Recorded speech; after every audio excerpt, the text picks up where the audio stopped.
Muito boa tarde a todos, bem-vindos e bem-vindas e obrigada por estarem connosco neste espaço.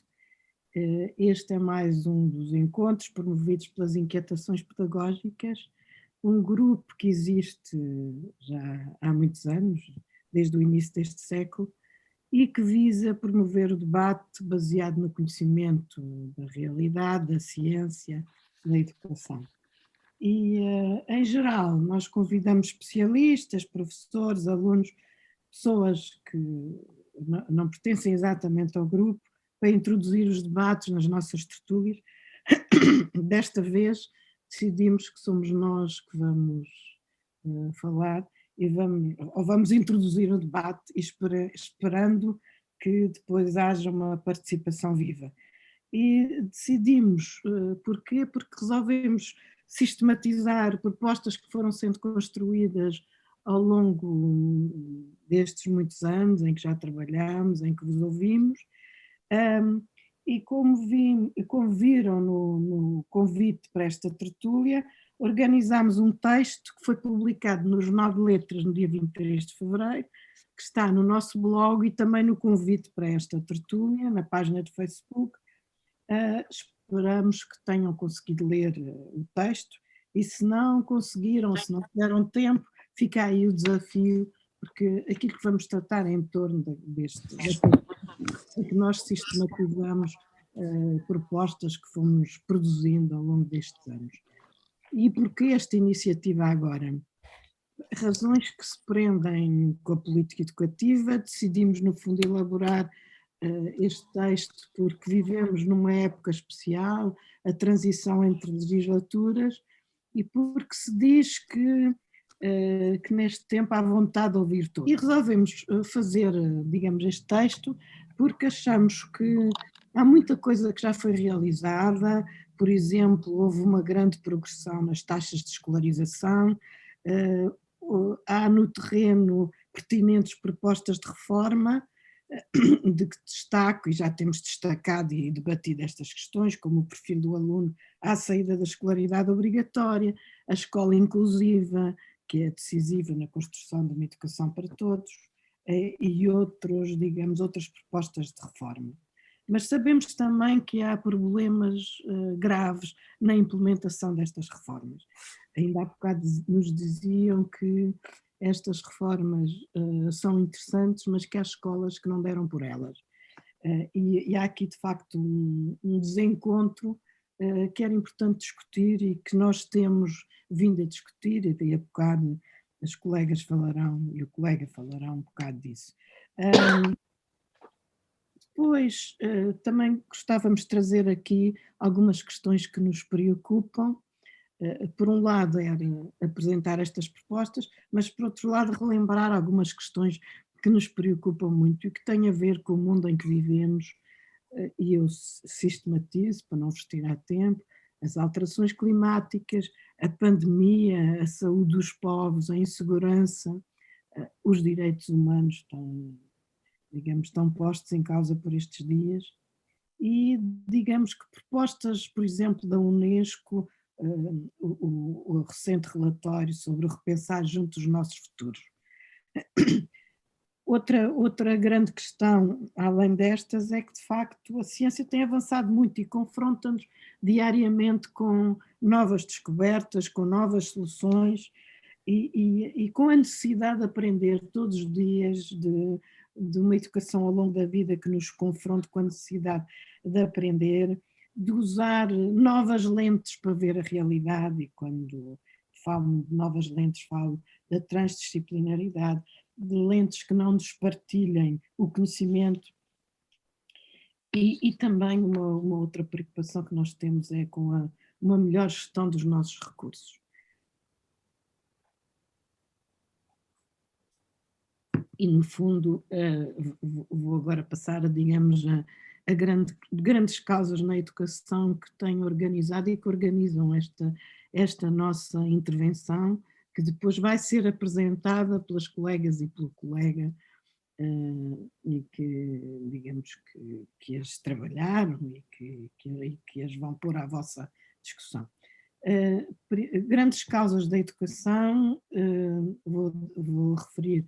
A primeira tem a ver com a luta contra as desigualdades, com uma maior eficácia na educação, com a necessidade de providenciar a intencionalidade educativa desde os 0 anos, a educação ao longo da vida, a ideia de remover obstáculos à igualdade de oportunidades, porque é uma questão que nos preocupa muito, esta da igualdade de oportunidades. Por exemplo, o atual sistema de acesso ao ensino superior, e a necessidade de rever os percursos escolares, a ruptura entre ciclos que vai ser desenvolvida a seguir, estas questões. Depois, uma segunda causa, a necessidade de educar para o futuro, repensar a escola, a maior valorização da diversidade das populações que frequentam cada vez mais as nossas escolas, a transdisciplinaridade, uma melhor organização da escola, dos seus tempos, da pedagogia, a ideia de que é necessário aprender na escola, trabalhar na escola, deixar de ter uma escola que depende tanto das explicações, como há bocado nós falávamos, e tal como defende a Unesco no seu relatório, eu acho que é muito interessante esta ideia de repensar junto os nossos futuros e esta ideia de queremos preservar a escola, mas queremos ao mesmo tempo reinventá-la. E no fundo é um bocado aquilo de que nós andamos à procura. Como é que se reinventa a escola? E este pareceu-nos ser o tempo de trazer, digamos, mais elementos para a discussão sobre esta reinvenção da escola. Falámos também... Desculpa interromper, mas põe o teu som mais alto. As pessoas estão a dizer... Não consigo falar mais alto. Consigo, obrigada. O som. Pronto. Eu tento... Isso, acho que ele já está no máximo. Pronto. Depois, uma questão que também nos preocupa e que temos trabalhado, que é a questão de uma melhor administração do sistema. Defendemos a necessidade de garantir e melhorar a articulação entre ministérios e entre estruturas tutelares da educação. Temos visto que este é um problema, designadamente no que diz respeito ao acesso ao ensino superior. As tutelas não se entendem, não trabalham em conjunto, há a formação de professores, o empregador e o que forma também não se entendem, a educação de infância também é preciso maior entendimento, há a formação profissional, a educação de adultos, enfim. Portanto, e sobre a administração, defendemos a ideia de que a educação não pode nem está nem pode estar sozinha, em especial no que se refere a esta questão da administração. Administrar a educação é também entender e gerir as inter-relações que ela tem com os outros níveis de decisão e outros setores da atividade, de que ressaltam o enquadramento local, do mais próximo ao mais afastado, a saúde, a gestão do território, a segurança e bem-estar social. Mas depois temos também a descentralização, que é um elemento importante da administração, e sendo a descentralização de competências uma questão que é sempre referida quando se mudam os governos e que é considerada como urgente e prioritária, mas tem sido sempre adiada. E agora, se calhar, uma maioria parlamentar permite que se trate esta questão, mas é muito importante desenvolver que as competências de uns não firam ou não obstaculizem as competências dos outros e não impeçam aos vários níveis uma gestão articulada atenta ao princípio da subsidiariedade. A administração não pode ser esquecida, por exemplo, quando se trata das questões do sucesso escolar. E depois uma última questão que é assegurar que a função dos professores corresponde aos nossos tempos e à valorização das suas carreiras. Temos discutido o perfil do aluno, mas não temos discutido o perfil do professor.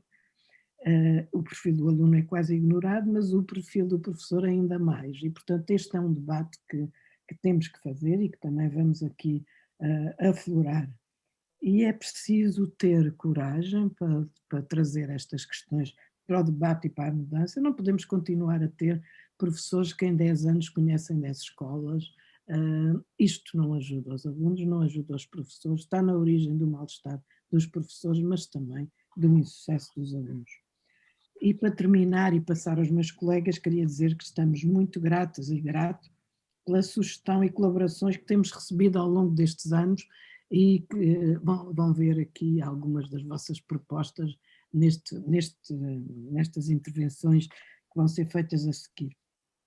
Eu vou passar às colegas e ao colega e depois abriremos o debate a todos os presentes neste espaço, que está a ser coordenado pela Margarida Graça, que desta vez vai dar a cara. Ela está no Algarve, normalmente é ela que nos permite fazer esta tertúlia, mas está sempre atrás das inquietações pedagógicas. Desta vez a Margarida vai dar a cara e eu aproveito e nós aproveitamos para lhe agradecer muito todo este trabalho fantástico que ela faz sempre em prol das inquietações pedagógicas. Não é só aqui nas tertúlias, é a informação que provavelmente conhecem e que diariamente ela coloca no Facebook. E vou então passar aos colegas, começando pela Teresa Vasconcelos. É escusado dizer que não nos vamos apresentar, acho que vocês nos conhecem e, portanto, a Teresa. Depois destas 4 intervenções, nós passaremos a palavra para vos ouvirmos uma vez mais. Avança, Teresa. Obrigada, Ani. Boa tarde a todos e a todas. Vai-me competir falar sobre uma questão que nos é muito querida nas inquietações, mas a mim especialmente querida, que é a questão da intencionalidade educativa dos 0 aos 3 anos. E sobre isto eu queria dizer 2 ou 3 coisas, e vou tentar ser rápida. Primeiro, o nosso ponto de partida, o nosso princípio de base é que afirmamos a educação ao longo de toda a vida. E, portanto, é nessa base que as inquietações pedagógicas se têm vindo a preocupar com esta questão dos 0 aos 3 anos. Muita coisa foi feita ao longo destes últimos 20 anos em relação aos 3, 6 anos, portanto, à idade do jardim de infância, mas dos 0 aos 3, sob o ponto de vista da educação, nós estamos... eu perdi a imagem, mas vou continuar a falar. Posso, Margarida? Sim, sim. Sim, nós estamos a ver-te. Pronto. Portanto, há muito que fazer em relação aos 0, 3 anos, e eu digo uma das razões, ou 2 ou 3. Primeiro, as crianças, a questão dos 0, 3 anos é uma questão das crianças e dos direitos da criança, é uma questão das famílias, é uma questão da sociedade civil, é uma questão de estratégia de, por exemplo, de aumento da natalidade no nosso país, de coesão social, de intervenção precoce em relação aos problemas que as crianças possam ter, à igualdade de género, à importante concertação entre trabalho e família. E também em relação aos profissionais deste nível educativo, que são os educadores e as educadoras de infância, a questão do bem-estar profissional, que já foi aflorado pela Ana Bettencourt. Esta preocupação exige realmente estabelecimentos para os 0, 3 anos, ou serviços de atendimento, não tem que ser só as creches, há muitos serviços para o atendimento aos 0, 3 anos, mas estes serviços, a nossa preocupação enquanto inquietações pedagógicas, tem que ter uma alta qualidade educativa.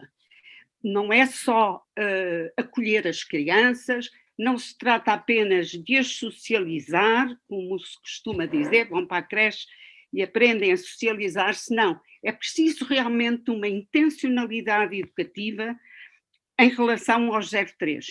E a nossa preocupação neste momento em que estamos, de alguma forma, a mencionar ou a levar uma mensagem para o nosso, enfim, um novo ciclo político que vamos ter, e a mensagem que mandamos é, neste caso, pensar a curto, a médio e a longo prazo. E o que propomos é que a curto prazo o Ministério da Educação e o Ministério da Solidariedade Social estabeleçam, por orientação dos respectivos ministros, uma plataforma de trabalho conjunta. E é sobre essa plataforma, a nível imediato, nós propomos que seja já, logo começa a governação, seguindo um pouco o modelo de expansão que nós tivemos em relação ao pré-escolar e que se prende com uma rede nacional de creches ou de outras formas de atendimento, de iniciativa pública, privada, autárquica, particular e de solidariedade social, mas que de alguma forma tenham um teto comum em relação à qualidade educativa. Nós fizemos isto para o chamado pré-escolar. E é preciso realmente trabalhar sobre uma rede incipiente que já existe, uma taxa de cobertura que raia os 30 e tal, 40%, mas sobretudo nos grandes agrupamentos urbanos não chega, nem nada que se pareça. Portanto, nós concordamos que esta rede que se irá criar seja uma rede tendencialmente gratuita. Volto a dizer, isso aconteceu com o pré-escolar. Nós, no pré-escolar, no tempo do primeiro governo Guterres, tivemos um gabinete para a expansão da educação pré-escolar. Não sei se está aqui, ou se já chegou a Maria José Rau, ela foi um motor muito importante da criação desse gabinete, porque estava, enfim, a trabalhar diretamente com o professor Marçal Garil. Nessa altura, nós não conseguimos, isto foi há 20 anos, a passar a mensagem que era preciso mudar a lei quadro, a lei do sistema educativo, de 86, no sentido de reconhecer que a educação começa aos 0 anos. E, portanto, essa lei, que é uma belíssima lei, tem criado alguns... Sim, vou terminar. Alguns entraves, toda a gente conhece. Médio prazo, precisamos de ter orientações pedagógicas para as creches, e essa seria da responsabilidade do Ministério da Educação, e isto implica garantir profissionais qualificados, que são educadores de infância, muitos deles já com pós-graduações, em trabalho em creches, e que devem ser reconhecidos no seu estatuto como docentes. Portanto, a legislação nós propomos que seja revista e elaborada conjuntamente nesta plataforma que reúne pelo menos estes 2 ministérios, de forma a poder-se rever a legislação e elaborar um plano que seja,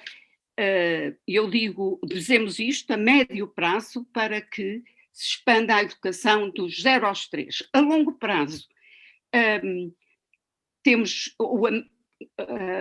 no início do longo prazo, eu diria, era bom que eu estou a terminar, era bom que realmente se fizesse esta mudança na lei de bases do sistema educativo, e que implica também a mudança da lei quadro para a educação pré-escolar, que se garanta supervisão de qualidade ao nível da expansão, que desejamos que seja rápida e muito bem concertada, que haja também mais pós-graduações para o trabalho dos 0 aos 3 anos, as conquistas das mentes das crianças, eventualmente dos vossos filhos ou netos, é realmente fabulosa nos primeiros 3 anos e, portanto, nós temos que trabalhar, nomeadamente, no campo da coesão social para dar as mesmas possibilidades a todas as crianças dos 0 aos 3. E, claro, sublinhamos também a importância que a investigação que é feita cá e que é feita internacionalmente tem no sentido de apostarmos na qualidade dos serviços para os 0 aos 3 anos.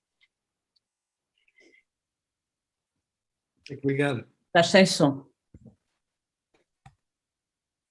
A Teresa é uma grande militante e tem um trabalho notável e devemos-lhe muito designadamente sobre o alargamento pré-escolar e temos debatido muito esta causa que é muito importante e que a Teresa também trata. Obrigada.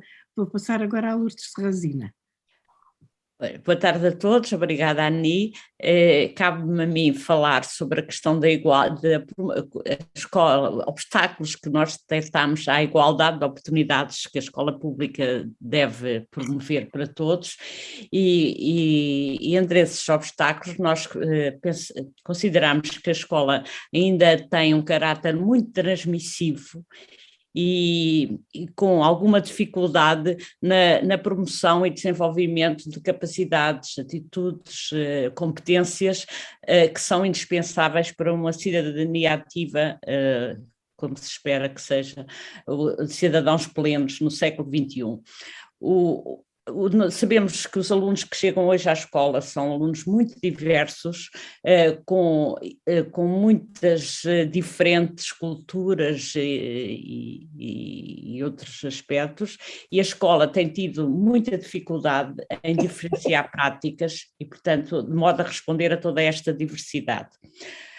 Nos últimos anos, como a Ani já disse no princípio, têm sido lançadas algumas medidas que tentavam, ou pelo menos tinham a intenção de responder a estas questões, como, por exemplo, a autonomia e flexibilidade curricular, o perfil dos alunos já sair da escolaridade obrigatória, as aprendizagens essenciais, etc.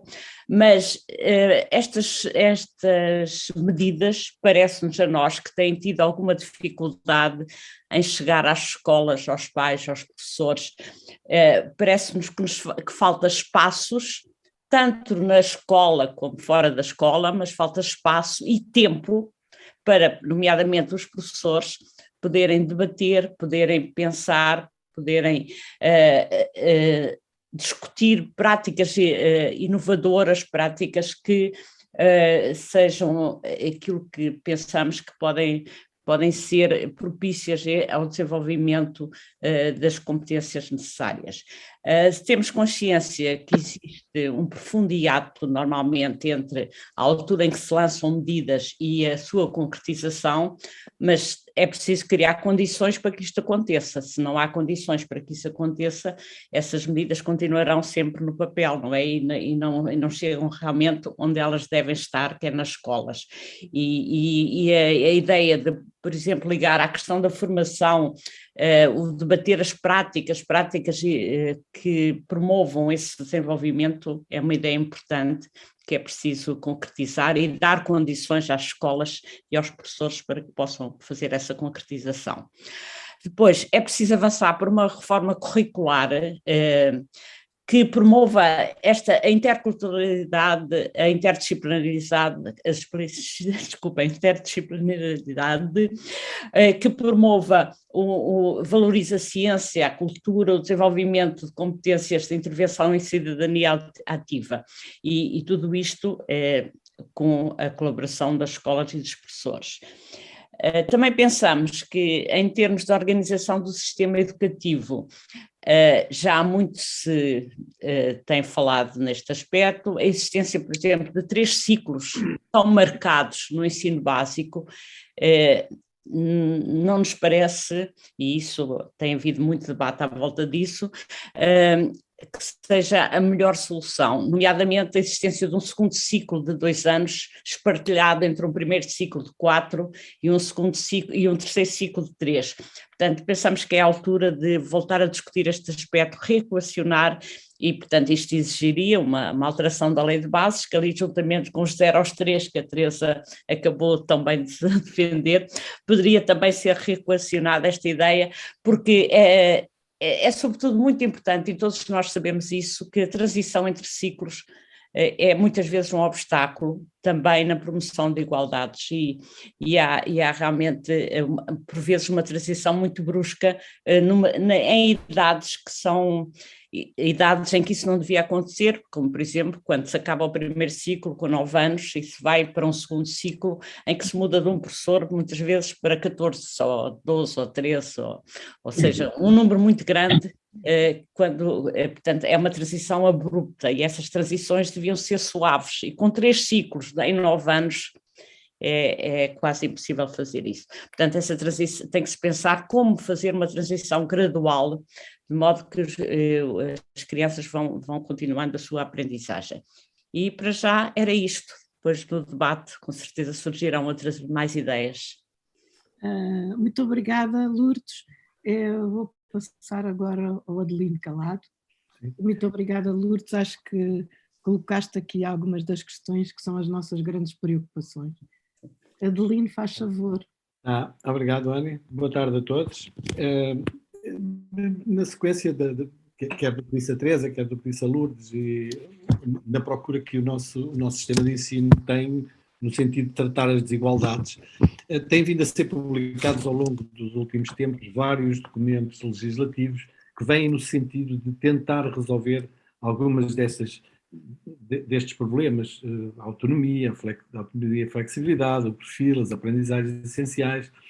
De facto, não é por decreto que nós vamos modificar as coisas, e elas vão sendo modificadas com o tempo, é preciso dar tempo também, mas ao mesmo tempo dar exemplo daquilo que são as práticas inovadoras que vão sendo realizadas por algumas escolas, cada vez mais, felizmente, mas de facto, o que é importante era que a escola não se continuasse a centrar naquilo que é a avaliação que promove uma competição exacerbada, onde, de facto, o teste, a prova, o exame e a nota se assumem mesmo como o resultado de um trabalho educativo e que conduz, inevitavelmente, à existência de vencedores e vencidos. De facto, a avaliação promove feedbacks de qualidade, é fundamental. Mas tudo isto é interessante, tem vindo a ser uma análise bem profunda, mas acabamos sempre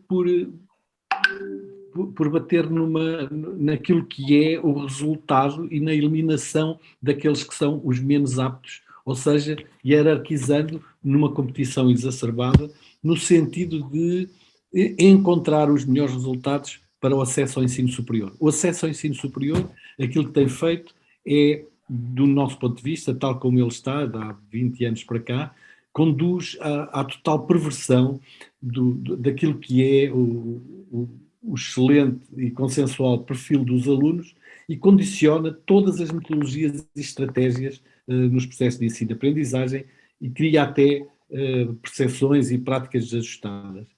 Entendemos que está finalmente, e já há bastante tempo, é consensual junto de todos os professores que tem que se mexer no acesso ao ensino superior. Julgamos que é chegado mesmo o momento de abrir um debate construtivo na sociedade, porque a opinião pública está também condicionada com este acesso, com esta forma de acesso ao ensino superior, e em conjunto tentar encontrar novas, inovadoras e motivadoras formas de acesso ao ensino superior, sem condicionar a educação nos anos da escolaridade obrigatória. Sem alterarmos esta forma de aceder ao ensino superior.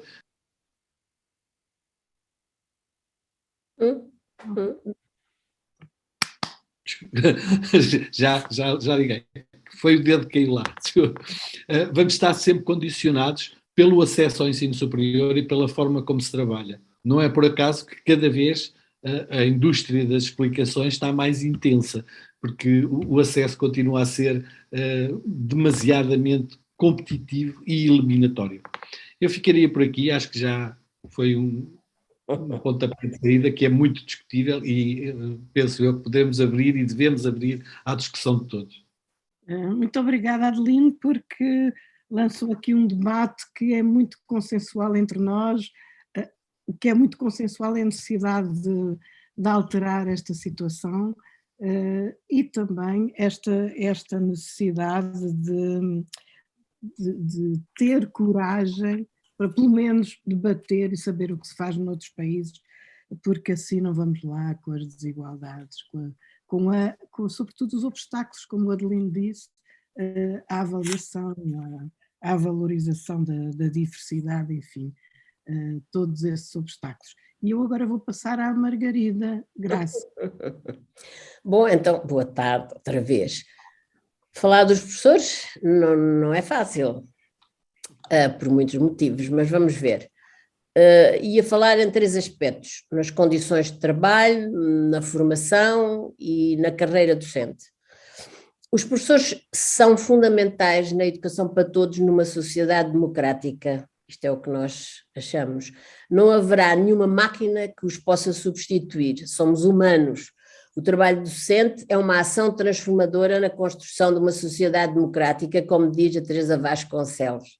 É preciso valorizar a profissão e as condições e o clima de trabalho desde a creche ao ensino superior. Mas, e aqui, os professores andam cansados. Houve muitas mudanças e a prática docente torna-se pesada.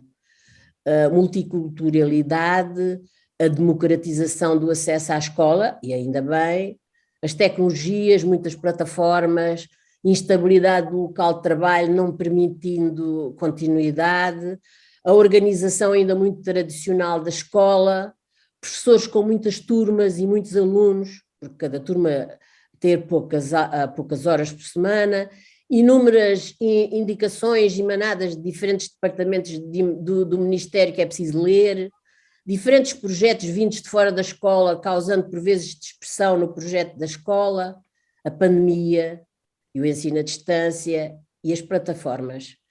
Ser professor é fazer de tudo na escola: assistente social, psicólogo, apoio à secretaria, reuniões pouco produtivas, leitor de recomendações do Ministério da Educação, do diretor, de decretos de portaria, especialistas em plataformas, de ensino à distância, etc. O tempo foge para o essencial, que é a sua função de pedagogo, e é isso que faz falta mudar. O que eu acabei de dizer não é um choradinho, é que o Ministério da Educação precisa acompanhar o que acontece na prática, e é isto que os professores muitas vezes sentem. Hoje a educação para todos e a promoção da equidade exige a capacidade de valorizar a diversidade dos alunos e desenvolver ao máximo as suas capacidades e participação cidadã. Só em cooperação poderemos ganhar mais tempo e sentirmos valorizados e sem stress. Há aspectos que podemos e devemos melhorar. Nos últimos anos foi-nos dada a cobertura legal para mudarmos a autonomia e flexibilidade curricular, o perfil dos alunos à saída da escolaridade e agora ultimamente o relatório da Unesco. Mas nem sempre interpretamos as medidas de forma mais adequada, por vezes até complicamos. E há que viver uma escola democrática, melhorando a comunicação e o funcionamento das equipas na escola e com o Ministério. Há que contratar pessoas qualificadas de apoio dentro da escola, em quem fossem delegadas com confiança questões relacionadas com as diferentes áreas ou situações mais burocráticas. E isto já está na lei, mas não está na prática. Vivendo relações mais horizontais, tendo a gestão da escola entregue a docentes capazes, praticando efetivamente a democracia com reuniões eficazes, em que as opiniões e decisões dos professores sejam ouvidas e tidas em conta nos vários níveis de desenvolvimento do projeto, assumido coletivamente pela escola. Sabemos que nos grupos não somos todos iguais e que há sempre alguns que vão à frente, como o que se passa com os nossos alunos, mas o essencial é respeitar o ritmo de cada professor e não deixar ficar ninguém sozinho para trás. É necessário sentirmos-nos valorizados, mas é imprescindível mudar a escola que ainda persiste, ainda elitista, de estratégias, de explicações. onde se evitam muitas vezes misturas. Quanto à formação, muitos docentes estão perto da reforma. Vão ser necessários 34.000 nos próximos 10 anos, dizem. Há que aproveitar as instituições de formação de ensino superior existentes e continuar a ser exigente. Sabemos que não basta assegurar bons conhecimentos dos conteúdos da área respectiva. É necessário melhorar os métodos pedagógicos no ensino superior. No caso da formação de professores, ainda é mais pertinente porque devem ser coerentes com o modo que hoje se considera adequado para os futuros professores trabalharem com os seus alunos. Deve haver, como diz Céu Roldão, uma reorganização dos cursos de formação inicial de professores que toma a prática pedagógica como eixo agregador de toda a formação. Agora, um ponto quente é a carreira docente e a progressão. Há que repensar a carreira docente. As escolas avaliam com critérios diferentes. Será que é preciso diminuir o número de escalões? Haverá insuficiência de cotas? Aulas avaliadas, aulas preparadas? Será que é assim que queremos? Muitos veem a avaliação como uma barreira administrativa. A avaliação não melhora a qualidade do desempenho do docente. É um sistema antinatural que impede a avaliação do trabalho desenvolvido nas escolas, criando desmotivação e desinteresse. Isto diz João Jaime, diretor da Escola Secundária Camões de Lisboa. Será que esta avaliação dos professores contribui para uma melhoria do sistema de ensino? É necessário repensar a carreira docente, dando melhores condições de acesso, de progressão, de melhoria salarial e garantia de estabilidade e vinculação ao local de trabalho, evitando uma sistemática precariedade. E agora espero que ponham questões, ou que confirmem, ou que desmintam. Muito obrigada, Margarida. Vamos então passar a palavra às pessoas que quiseram estar connosco neste dia e esperamos que intervenham agora ou que nos mandem depois opiniões. Eu lembro que este texto está no Jornal de Letras e está no blog, porque eu vi aqui no bate-papo uma pergunta, portanto podem consultar no convite para esta tertúlia. Eu aguardo. Eu agora também vou procurar pôr aqui o link. Obrigada. No bate-papo. Obrigada. Eu acho que já... Se eu puder dizer alguma coisa, estão-me a ouvir. Espera aí. Põe a mão Maria Moreira. Ok, sim. Maria Moreira. Ok. Por favor. Olha, eu só para dizer que nós pensámos dar 2 minutos a cada intervenção, pode ser? Com certeza que pode ser, vai ser difícil eu controlar isso, mas agradeço que me chame a atenção quando estiver a meio, perto do fim. Eu quando estivemos a combinar esta tertúlia, eu fui avisada. Eu não vou falar muito, eu não fiz nenhum texto corrido aqui, mas é assim, pegando um bocado nesta época em que vivemos, que estamos perante uma guerra, uma invasão a um país, e daí pegando na questão da convivialidade, não é? Que está a ser um problema importante fora da escola e com certeza também é dentro da escola. Acho que temos que trabalhar para uma educação que favoreça uma melhor convivialidade numa época de muitas redes sociais, muita informação, onde todos querem ter uma voz, onde há muitas tribos e portanto, acho tanto a nível por exemplo, a nível de conteúdos, acho que aqueles conteúdos únicos e esta a razão única e não sei o quê, esta a única leitura da história e não sei o quê, acho que isso tem que mudar um bocadinho, é preciso sempre apresentar o verso e o reverso dos assuntos, favorecendo uma melhor reflexão e falando sobre também diferentes culturas, não é? Acho que talvez sejamos um bocadinho monocórdicos a esse nível na escola. Para favorecer também essa melhor convivialidade, acho que é importante diminuir as hierarquias e os intermediários de discursos na escola. Eu, é assim, fui professora durante muito tempo, agora estou reformada e eu nunca compreendi o cargo de diretor de turma, por mim acabava-se. Acho que numa turma as vozes são todas importantes e acho que ter sempre, quando eu quero comunicar com um encarregado de educação ou com alguém, tem sempre alguém que me intermedia, é qualquer coisa que me está a desvalorizar. Acho que o diretor de turma, portanto, são todos iguais, acho que não há necessidade, e também ele existe porque existe muita burocracia, não é?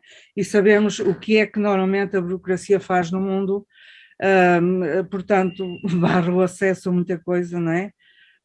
E cria muitos muros, e portanto eu acho que também é importante, pegando agora na burocracia, a diminuir a burocracia na escola, no Ministério da Educação, porque é essencial os professores dedicarem-se mais ao seu trabalho, não é?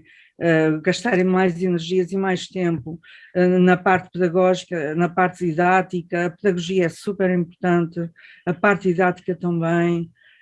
Pronto, e a burocracia também se espalhou e entrou na avaliação de professores, foi uma coisa miserável, realmente, que só criou conflitos. E é os pares a avaliarem-se uns aos outros, quer dizer, estão na mesma corrida e vão-se avaliar. Enfim, é lamentável, ouço lamentações e ouço histórias tristes, ecos de histórias tristes um pouco por todo lado, e é assim, acho que o Ministério tem que estar atento a estas coisas todas, aos problemas que existem na realidade, e tentar aqui inverter um bocadinho, mudar o sistema de ensino. Pronto, e é isso. E Obrigada. há aqui uns apontamentos. Passei os 2 minutos, não, para não? Passou um bocadinho, mas não faz mal. Muito obrigada. Desculpa, adeus. Não tem nada que pedir desculpa. Muito obrigada pelas suas sugestões. Obrigada. Mais intervenções. Eu pareceu-me ver o Itelberto a levantar a mão, não? Itelberto? Não está a ouvir. Pareceu-me ver. Então, boa tarde, Ana Maria. Sim, não, por acaso não levantei a mão, mas estava aqui interessado a pôr o link sobre esta recomendação que a Ordem dos Psicólogos ontem emitiu a propósito das conversas em família sobre a guerra. Mas sobre o assunto que estamos a ter, já sabem também a minha posição de partilhar estas inquietações que todos estamos a ter, e também dizer que estou alinhado convosco naquilo que, na generalidade, estão a propor, e que é o momento certo para levar, digamos, ao próximo governo, mas não só ao próximo governo, porque isso é uma questão de Estado, não é uma questão de governo só. E, portanto, devemos ter esse cuidado de levar estas inquietações a que se consiga estabelecer alguma plataforma de entendimento para o futuro. Não pode ser só, porque senão continuaremos naquelas pequenas guerras, questiúnculas, que nós não conseguimos entender-nos. Aliás, como vocês acabaram também de emitir. A minha visão também é um pouco aquela que a Teresa Vasconcelos acabou de dizer, isto é, não só a questão da educação, mas acima de tudo as questões da aprendizagem, como é que todos aprendemos e como é que vamos aprender desde o nascimento até à morte. Portanto, num ponto de vista sistémico, ordenado, que poucos governantes eu vejo que tenham essa capacidade. Eu podia citar aqui um ou dois, mas não vou dizer, porque não vejo essa capacidade, mesmo no atual governo, pese embora, como também sabem, eu apoiar muitas das ideias e das ações do nosso secretário de Estado, João Costa, mas discordo da sua visão muito fechada em torno destas questões da inclusão. E a inclusão é uma questão substantiva, mas ao mesmo tempo inibidora de alguns passos que são precisos dar. E isso é importante nós considerarmos. A Teresa está-me a ouvir, Estou sim. mas é importante nós pensarmos nisto. Inclusão não pode, ou por outra, inclusão significa que nós devemos chegar a toda a gente, não deixar ninguém para trás, mas certos de que alguém vai ficar para trás. Isso é mais do que certo, sempre, em todas as circunstâncias. E pronto, fico-me por aqui, muito obrigado. Desculpem a interrupção, mas também a oportunidade. E vou continuar a pôr no chat. Obrigada. Passa a palavra. Obrigada pelas suas sugestões. Acho que é importante, até porque o Itelberto leu bem o documento e, portanto, tem aqui algumas reflexões a partir do documento. Eu só lançava aqui a provocação. Nós lançámos algumas provocações, e o que é que acham sobre estas questões da administração, as questões do vamos acabar com o segundo ciclo, vamos rever o acesso ao ensino superior, vamos criar programas com, digamos, bandas mais largas em termos de transdisciplinaridade, vamos repensar a formação de professores. Eu lançava aqui algumas provocações que, se não tiveram tempo de ler, nós gostaríamos muito de ter as vossas opiniões, porque nós consideramos que são áreas que é importante debater. Tem havido muitos tabus, se calhar também os governos de minoria não ajudavam a enfrentar algumas destas questões, não é? São questões complexas e que têm sempre muita gente a favor e muita gente contra, e portanto são questões complicadas, mas que nos pareceu que este era o momento de tirá-las para o ar, até porque há muitos estudos que mostram que os caminhos são por aí, e quando vemos o que se passa noutros países, nós não fomos copiar nada, mas estudamos a necessidade de mudar alguns destes aspectos que trouxe. Ali um pedido de intervenção da Teresa Matos. Olá, boa tarde. Por favor, faz favor. Desculpe lá, não tinha visto a sua mão. Não faz mal, eu já baixo a mão. Pronto, eu tenho agora uma reunião já a seguir, mas não queria deixar de também expressar esta inquietação que eu também tenho, que se relaciona ali muito com o que a Teresa falou sobre a questão dos 0 aos 3. Eu sou educadora de infância, neste momento estou na ESE de Setúbal, e de facto esta questão que a Teresa falou do Ministério se juntar e fazer ali uma forte parceria com o Instituto de Segurança Social, foi apresentada esta proposta pelo Secretário de Estado em 2016, salvo erro, num dos CERBEBés. Para quem não sabe, o CERBEBé foi e é e continua a ser, nasceu na ESE de Setúbal com a APEI, e de facto tem sido uma luta de também dar visibilidade a boas práticas, a práticas de qualidade, como a Teresa estava a dizer, não é? Eu acho que é muito urgente, é comum ouvir-se comentários do género, os casais que se vêem, não se vê com bebês, vê-se a passear cães, porque de facto também sabemos que é uma grande dificuldade que têm em encontrar não só creches, como a Teresa falou, cerca de 30% de cobertura.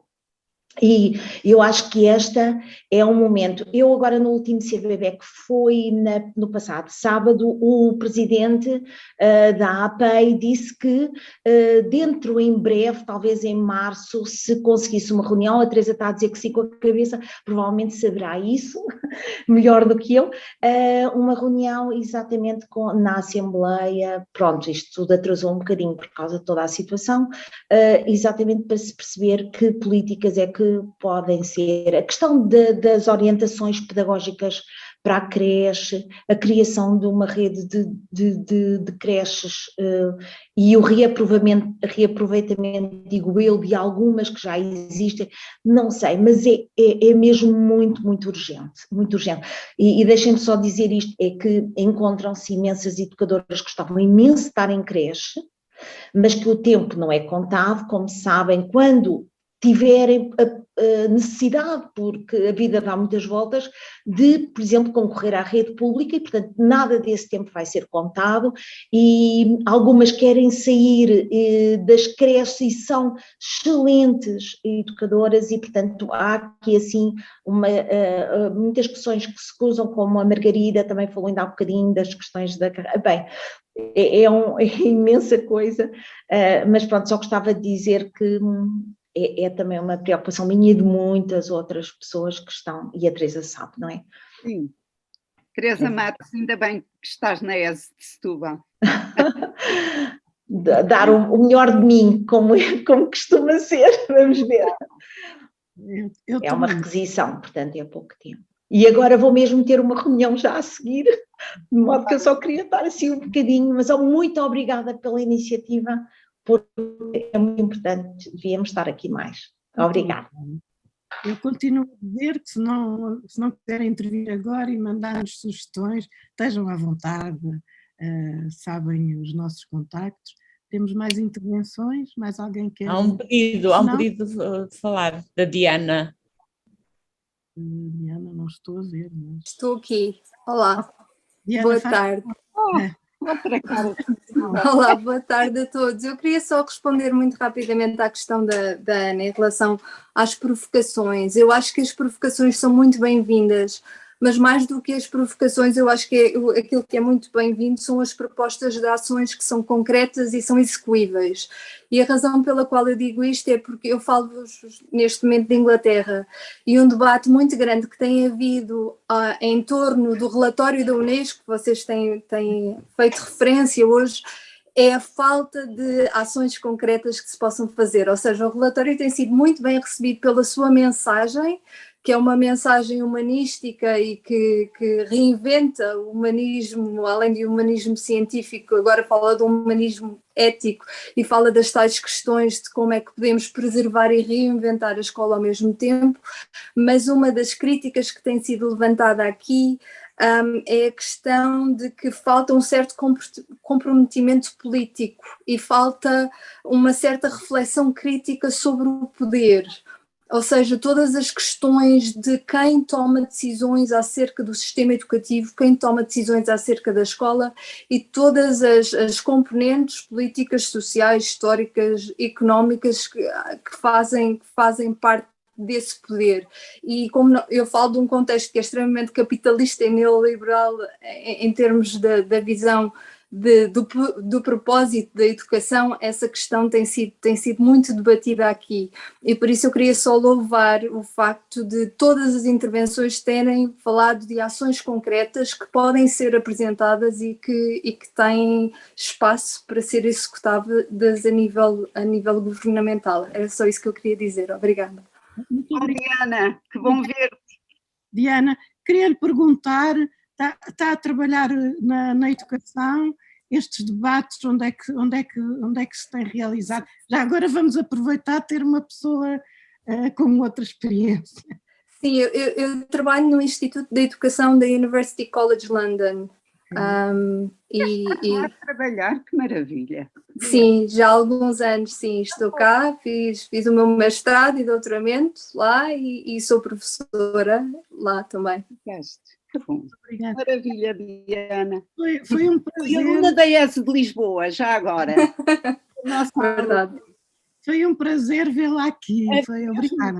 E só para dizer um obrigada, já que estou aqui, que nunca terei outra oportunidade, a Lourdes Serrazina assinou os meus documentos para vir para Londres numa altura em que ainda não havia traduções da documentação de educação para alunos poderem estudar noutros países. Por isso, um obrigada público aqui nesta sessão. Nada. Diana, apareça sempre, é um prazer. Bem. Vou passar a palavra à Ana Ferreira. Olá, boa tarde. Eu vou ser rápida. Eu também sou ex-aluna da ESE e aluna da professora Teresa, com muito gosto. E para mim a grande questão é que isto são tantas inquietações e todas ditas de forma tão rápida que eu acho que cada uma delas nos levava aqui a discussões eternas sobre cada uma, não é? Portanto, eleger uma é um bocadinho difícil. Eu sou educadora de infância, E portanto esta questão da creche é algo que obviamente me diz muito e me diz muito diretamente, mas como a professora Teresa já falou dela e já falou tão bem, acho que não vale a pena estar a chover no molhado, mas há algo que me tem inquietado nos últimos tempos, e eu neste momento estou a fazer uma pós-graduação na Católica do Porto sobre processos de transição e aprendizagens integradas, e uma das coisas que temos debatido muito e que temos falado muito nas nossas aulas é esta escolarização do pré-escolar. Eu às vezes tenho a sensação que em vez de estarmos a andar para a frente, estamos cada vez mais a andar para trás, e o que vem do Ministério muitas vezes não ajuda, e não ajuda este tipo de salto que temos que dar numa educação que se quer de qualidade, porque quando falamos de perfil dos alunos, não é, e colocamos o pré-escolar a concorrer diretamente para esse perfil dos alunos, é preciso perceber de que forma é que isso se faz, é preciso perceber que função tem a escola e que função tem a escola desde a creche, não é? Porque a creche não é só para socializar, nem para ter cuidados, o jardim de infância também não, mas também não é para ser um pré-escolar, que é uma denominação horrorosa, não é? Nesta questão nós não somos um pré-escolar, nós não estamos ali para preparar os meninos para o primeiro ciclo, estamos ali para preparar os meninos para a vida. E para a vida em sociedade, e acho que esta reflexão tem que ser feita, e que tem que ser os educadores a manifestarem-se quanto a estas questões, e não podemos continuar a debater isto em fóruns privados e a dizer-se que é chato, mas depois efetivamente nós vamos às escolas e percebemos que acabamos todos por nos acomodar e deixar que essa escolarização precoce vá acontecendo. Não chatei mais, acho que não falei mais do que 2 minutos. Obrigada a todos. Ideia, não chateia nada, é um prazer. Eu queria pedir ao Etelberto se explicava onde é que é a discussão de sábado com o António Novo, porque eu estou a ver aqui no bate-papo, mas não, talvez fosse dar a informação. Etelberto.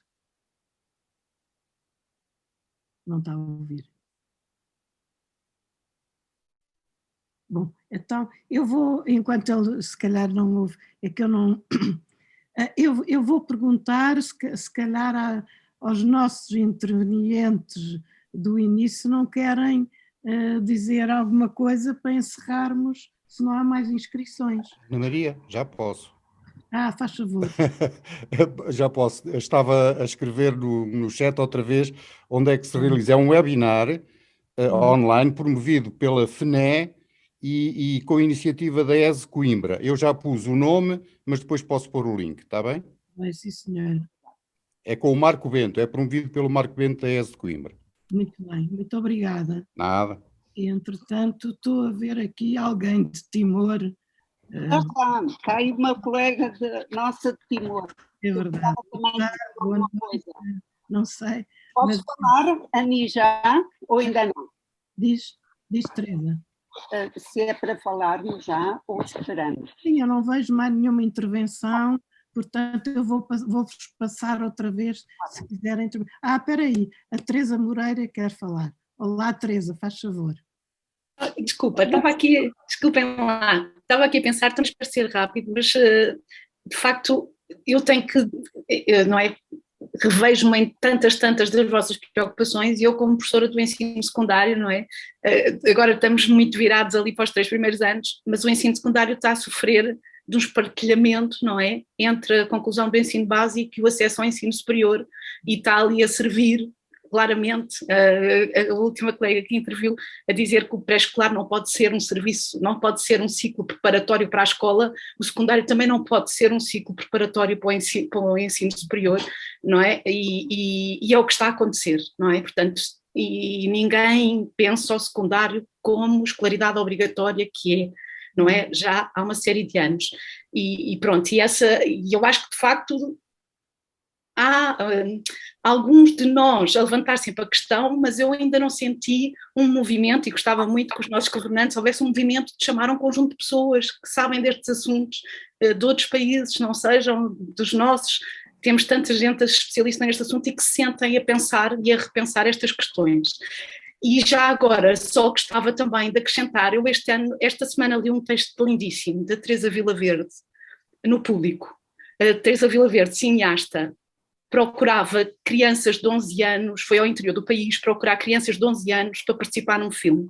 E começou a conversar com elas para perceber se tinham um perfil para o personagem que ela procurava no filme. E uma das questões que ela perguntou foi o que é que preocupava estas crianças nos dias de hoje, crianças de 11 anos do interior do país, esperando elas receber respostas do tipo a pandemia, os meus avós, algumas dessas questões, não é? Que são mais generalistas, até mesmo o ambiente. E o que estas crianças responderam foi: o que eu tenho mais medo é de não ter emprego e de não conseguir pagar uma casa.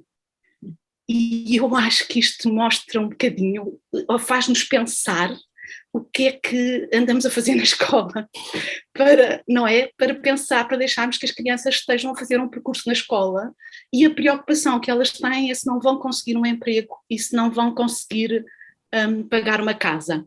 E isto é um bocadinho assustador. A sugestão dela, e vem um bocadinho ao encontro aqui, li também alguém por aqui no chat, a sugestão dela é exatamente, se calhar, para além das disciplinas nas escolas, tem que haver cinema na escola, tem que haver dança na escola, tem que haver música na escola, tem que haver, e ela até sugeria, porque não pararmos de ensinar matemática, português, inglês, francês, todas essas coisas, história, e começarmos a estimular exatamente o ensino das artes e a promover a cultura na escola. Se tiverem a oportunidade, leiam, porque é um texto maravilhoso. Saiu esta semana no Público. Muito obrigada, Teresa, e muito obrigada por estas questões, por estes alertas que nos deixa aqui, designadamente a necessidade de repensar o ensino secundário como escolaridade obrigatória, que não foi feito, não é? E isso é muito importante. E a questão, só lembrar, quem tiver paciência, os últimos CAI pedagógicos são sobre o bien-être à l'école. Tem a cultura, mas tem também toda a preocupação com o bien-être, e no fundo, esses testemunhos vêm-nos questionar muito sobre o bem-estar das crianças. Olha, antes de vos passar, colegas, tenho aqui João Pedro Ponte. Olá, João Pedro. Viva, boa noite. Faz favor. Só uma questão que eu penso que ainda não foi aflorada, e que eu penso que neste futuro próximo da legislatura de 4 anos, eventualmente poderia ser resolvida, e que me parece muito importante, que é a questão do recrutamento dos professores. Nós temos um sistema de recrutamento de professores absolutamente anacrónico, que é feito num sistema de classificação a nível nacional, em que contam as notas dos cursos, depois os anos de serviço, etc., e que em grande parte é responsável por grande instabilidade no corpo docente e fundamentalmente por uma reduzida identificação do professor com a escola. O professor é colocado por um algoritmo numa escola e não em função de uma identificação com o projeto da escola mútua entre o professor e a escola. E, portanto, eu penso que, de facto, este sistema, que nós sabemos porque é que foi criado e a que preocupações é que correspondia, que teve a sua razão de ser há quase 50 anos, 40 e tal anos quando foi criado, mas hoje em dia não faz sentido nenhum. Sabemos que a grande oposição a este sistema vem de alguns sindicatos, mas eu penso que existem agora condições eventualmente para pensar em criar um sistema de facto diferente que permita que os professores sejam selecionados nas escolas de facto em função de identificação entre o seu perfil e o projeto educativo da escola, e penso que isso traria uma muito maior estabilidade ao corpo docente e também uma muito maior capacidade das escolas de desenvolverem os seus projetos educativos. Basta. Obrigada. Sim, sim. Obrigada, João Pedro. Também já tinhas colaborado connosco numa tertúlia aqui há tempos, e estas questões são mesmo essenciais e nós não podemos estar mais de acordo, e mais uma vez é preciso coragem. É preciso coragem para mudar muitas das coisas na educação, já falámos no acesso, já falámos no segundo ciclo, e a questão dos professores é talvez, a questão que tu levantaste agora é talvez a mais decisiva. Eu, pelo menos na minha experiência de andar pelas escolas que tentaram mudar, é a questão de haver professores que em 10 anos conheceram 10 ou 12 escolas ou 13, é de facto uma tragédia, e que chegam ali não tem nada a ver com o projeto educativo. E agora não vejo mesmo, só queria cumprimentar os professores de Timor, há mais, é fantástico termos aqui a vantagem de estarmos online. Eu gostava também de dizer que a reflexão que eu traduzi no início, ou que eu trouxe aqui no início, sobre a administração, foi feita com a colaboração da Maria José Ral, que não pode estar aqui, mas que, digamos, é a pessoa que no nosso grupo nos ajuda a pensar estas coisas. E então vou passar, quem é que de vocês quer falar? Teresa, tu querias falar? Pode ser já. Houve aqui intervenções interessantíssimas. Eu queria começar por dizer uma coisa, porque várias das intervenções correspondem a pessoas que eu conheci em crescimento, educadores ou professores. A grande alegria já dizia isto o Emerson, a grande alegria de um professor é ver o seu aluno ir mais à frente de si próprio. E eu, pronto, nesta fase da minha vida, sinto isso de uma forma, eu diria, comovente. Mas eu gostava aqui de me debruçar sobre duas outras coisas, Cristina e Fabiola, que, pelo menos a Fabiola é de Timor, se entendi bem, abordaram a questão dos 03 como se fosse, assumindo que realmente é muito importante. Eu estive em Timor há uns anos atrás para ajudar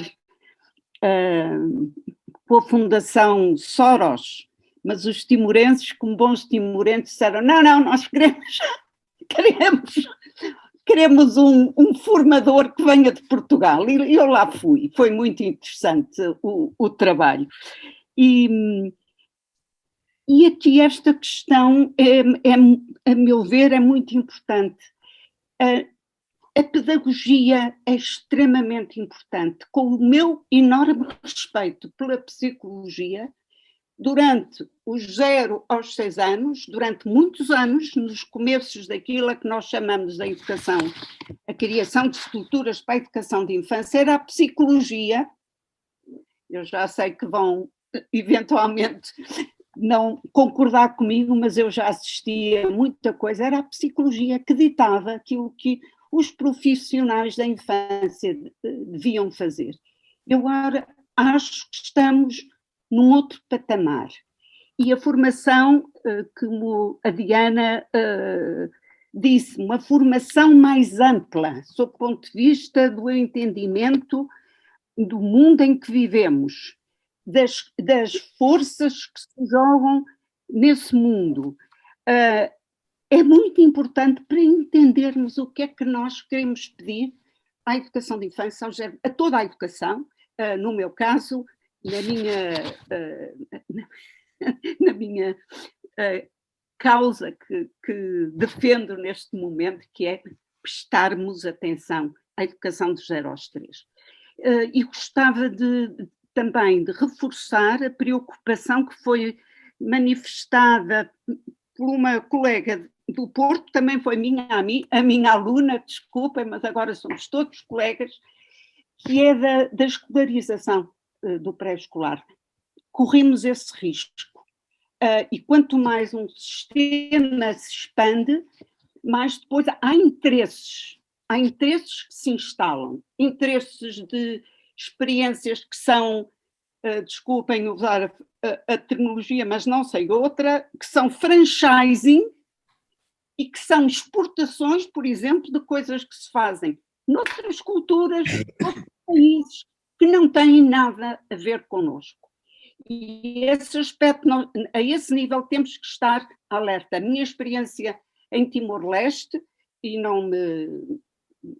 trabalhei lá com várias organizações e, portanto, não quero dizer mais do que isto, essa experiência colocou-me muitas questões ao nível de um certo, mesmo em organizações, ONG, não governamentais, coisas das Nações Unidas, por aí fora, havia assim um modelo que estava subjacente e que era exportado para Timor-Leste. E era uma cultura, por exemplo, que não tinha nada a ver com um excesso de aquilo que nós chamamos de cultura anglófona, que é a criança ao centro. É um conceito que não entra noutras culturas, e nós temos que pensar que realmente nós vivemos num universo policêntrico, as crianças são essenciais, e quanto mais pequeninas, menos têm o poder de se afirmar e se defender naquilo que querem, mas nós vivemos numa sociedade e queria aqui remeter para a Anique, quando estávamos a preparar isto, ela me disse, Teresa, fala que a educação ao longo da vida, e tem toda a razão. Este é um contínuo e nós temos que o manter, sabendo que há transições, também foi a Ana Ferreira que falou nisso, há transições, há que trabalhar as transições, mas pensar na educação como um contínuo, do zero ao final da nossa vida. Não podemos deixar de o fazer. Depois, falou-se aqui noutros assuntos que eu acho que os meus colegas é que deveriam responder, porque são especialistas na matéria em relação a diretores de turma. Quer dizer, vamos especializando em tudo. Mas há uma coisa que eu queria dizer à Cristina Castilho, que eu tomei nota. Cristina Castilho Breda. A diferença entre aquilo que o nosso ensino é visto lá fora e os problemas que temos cá dentro. E tocou com o dedo numa ferida muito importante. E também discutíamos mais cedo, esta tarde, sobre esta grande questão, que é o hiato entre termos ideias fantásticas e termos legislação fantástica, etc., e depois, no concreto, o que é que estamos a fazer. Mas penso que compete-nos a nós, os profissionais que estão no terreno, e eu considero-me, já não estou no terreno, mas continuo a ser profissional da infância, dos mais pequeninos, e aí nós temos também que, conhecendo todas as orientações políticas, também pensar como é que as pomos em ação nos nossos contextos, porque os professores e educadores são intelectuais e, portanto, têm que processar isso dentro deles. Portanto, entre as intenções e a realidade, temos um imenso caminho a fazer, a meu ver. Não está de forma nenhuma acabado, nem sequer a expansão do pré-escolar, nem nada. Há sempre que fazer. Pronto, Ani, desculpa. Obrigada, Teresa. Vou perguntar, alguém quer falar? Vocês querem dizer? Lourdes, Adeline, Margarida. Onde é que está a Margarida? Está ali. Estou aqui. Querem dizer mais alguma coisa? Eu queria só salientar aqui duas questões, e uma delas tem a ver, isto quando a Teresa Vasconcelos está presente é um problema, que só falamos nos 0 aos 13 e na educação de infância. E a Teresa Moreira levantou aqui uma questão muito importante, relativamente ao ensino secundário. E quem está na escola, e dando um pouco de sequência também ao que a Teresa disse, não é? As práticas depois na escola dizem-nos outras coisas. E eu lembro-me, quando estava na escola, também já não estou na escola, mas a Teresa está na escola e deve ouvir isto muitas vezes, que é quando os alunos passam para o secundário, a primeira coisa que lhes diz é isto: meus meninos, acabou a brincadeira, agora é a sério. E o a sério é trabalhar para o ensino superior. De facto, a Fabíola faz aqui uma questão que era esta questão do secundário como pré-ensino, como pré do ensino superior, merece uma sessão específica. E se calhar merece, mas ela merecia mais tempo, porque quando nós olhamos para quem termina o ensino secundário, e estamos a falar de 250 mil alunos, ou 200 mil alunos que terminam o 12º ano, só 50 mil é que vão para o ensino superior, não é? Portanto, se calhar era bom começarmos a repensar a forma como estamos todos, a opinião pública, os professores, os pais, a sociedade, como é que estamos nós a pensar o ensino secundário, única e exclusivamente para trabalho, para o pré-ensino superior, quando de facto a preocupação das crianças de 11 anos, como ouvimos, é arranjar emprego. Ora, se eles não são trabalhados e se não lhes damos as competências fundamentais para que depois possam ter sucesso na vida, seja ela no ensino superior, seja ela na vida civil, se assim se pode dizer, ou entrada no mercado de trabalho, com certeza que estamos a trabalhar mal. É importante, se calhar, repensarmos isto. E o acesso ao ensino superior é uma peça fundamental. É a percepção que as pessoas têm daquilo que é o acesso ao ensino superior é qualquer coisa que tem que ser, do meu ponto de vista, pensada e eventualmente alterada. E chega. Obrigada, Adelino. Eu só queria lembrar, porque já ando há muitos anos nisto, que antes de haver este sistema houve muitos problemas. Para quem é mais novo, se calhar não se lembra, houve muitos problemas, até que se atinou com este sistema, e agora as pessoas têm um medo horrível até de debater, até de promover o debate, e toda a gente sabe que este sistema está mesmo a estragar a vida, não permite que se desenvolva o perfil, enfim, é de facto um debate que temos que fazer. Lourdes, queres? Não, eu só queria reforçar isso que vocês estão a falar agora, da questão do ensino secundário, e acho que a Teresa também, acho que focou isso, a questão é, quando se transformou o ensino secundário também em ensino obrigatório, digamos, não se discutiu, ou acho que ainda não se discutiu com que função, e portanto o ensino secundário é ensino obrigatório, mas no fundo continua a ser o ensino secundário, e isso, o ensino secundário com o objetivo do ensino superior, quando diz o Adelino, só 1/4 é que vão para o ensino superior, ou 1/3, mas continua a ser, e acho que o debate também tem que ser esse, que é qual é a função do ensino secundário no ensino obrigatório de 12 anos. Pois é. Não, é de facto um problema, é um tema que vale muito a pena discutir, para quem eu, quando trabalhei com alunos que tinham muito insucesso e que estavam preparados para abandonar no 9º ano, de repente aqueles mais 3 anos eram dramáticos, quer dizer, Sim, claro. A ideia era fazer com que eles acabassem o 9º ano e não fossem às vacas, como eles estavam a pensar ir, e portanto, de repente, mais 3 anos é complicado, portanto, e esta ideia, isto coloca uma questão muito importante, e eu não me vou, que é a questão do insucesso escolar. Chumba 1 ano, já é muito difícil acaba a escolaridade obrigatória. Chumba 2 anos, já não acaba. Já não acaba, sobretudo para quem pensa que sai da escola aos 18 anos, não é? Já não acaba os 12 anos. Pronto, Margarida. Eu posso dizer alguma coisa? Não, eu também sou Margarida, mas... nós estamos a acabar, faz favor.